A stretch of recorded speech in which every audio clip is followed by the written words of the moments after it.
Novel وہ نثری قصہ ہے جس میں ہماری زندگی کی تصویر ہو بہو پیش کی گئی ہو۔ پیدائش سے لے کر موت تک انسان جن بھی حالات سے گزرتا ہے یا اسے زندگی میں جو بھی معاملات پیش آتے ہیں وہ سب ناول کا موضوع ہیں۔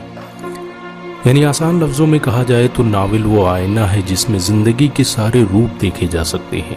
ویڈیو شروع کرنے سے پہلے بتا دیں کہ اگر آپ نے ابھی تک ہمارے چینل کو سبسکرائب نہیں کیا ہے تو سبسکرائب کر لیں اور گھنٹا دبانا نہ بھولیں۔ ناول لفظ دراصل اطالوی زبان کے لفظ نویلا سے بنا ہے جس کے معنی نئی، عجیب اور انوکھی چیز کے ہیں، لیکن اردو زبان میں ناول ایک ایسی صنف ادبی ہے جس میں پوری زندگی کی کہانی بیان کی گئی ہو۔ ناول کے اجزاء ترکیبی کیا ہیں؟ یعنی وہ کون سی چیزیں ہیں جن کا کسی ناول میں پانا جانا ضروری ہے۔ فن کے نقطۂ نظر سے ایک ناول کے لیے ضروری ہے کہ اس میں قصہ، پلاٹ، کردار نگاری، مکالمہ نگاری، منظر کشی اور نقطۂ نظر کو بہترین انداز میں پیش کیا جائے۔ اگر کسی ناول میں یہ چیزیں موجود نہیں ہیں تو اسے ایک بہترین ناول نہیں قرار دیا جا سکتا۔ اگر ہم قصے کی بات کریں تو قصہ وہ بنیادی شے ہے جس کے بغیر کوئی ناول وجود میں نہیں آ سکتا۔ کوئی واقعہ، کوئی حادثہ، کوئی قصہ ہی فنکار کو قلم اٹھانے پر مجبور کرتا ہے۔ لیکن قصے کے لیے ضروری ہے کہ وہ پڑھنے والے کو بالکل سچا لگے۔ قصہ جتنا جاندار ہوگا، قاری کی دلچسپی اس میں اتنی ہی زیادہ ہوگی۔ قصے کو وجود میں لانے میں پلاٹ کا بھی بڑا اہم کردار ہوتا ہے۔ پلاٹ قصے کو ترتیب دینے یعنی ایک دوسرے سے جوڑنے کا نام ہے۔ ایک کامیاب فنکار واقعات کو اس طرح سے ترتیب دیتا ہے جیسے موتی لڑی میں پروئی جا رہی ہو۔ ان واقعات میں ایسا تسلسل ہونا چاہیے کہ ایک کے بعد دوسرا واقعہ بالکل فطری اور اصل معلوم ہو۔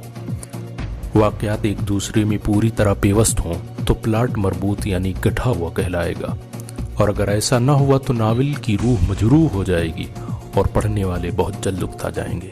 ناول میں کردار نگاری کا بھی اہم رول ہوتا ہے۔ کردار نگاری ناول کا اہم جز ہے۔ ایک کہانی کو کہنے کے لیے آپ کو کردار کی ضرورت پڑتی ہے۔ کردار جتنے حقیقی یعنی اصل زندگی کے قریب ہوں گے، ناول اتنا ہی کامیاب ہوگا۔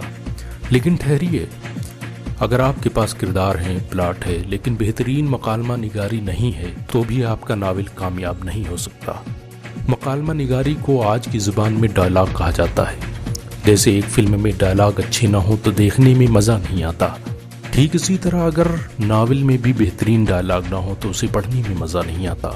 اس لیے ناول میں اچھے ڈائلاگ یعنی مکالمہ نگاری کا ہونا شرط ہے۔ ناول کو بہترین بنانے میں منظر کشی کا فن بھی بڑا اہم رول ادا کرتا ہے۔ منظر کشی کا مطلب یہ ہے کہ لکھنے والا کسی کہانی یا چیز کا نقشہ اس طرح کھینچے کہ پورا منظر ہماری آنکھوں کے سامنے آ جائے، یعنی پڑھتے وقت آپ کو محسوس ہو کہ آپ خود وہاں موجود ہیں۔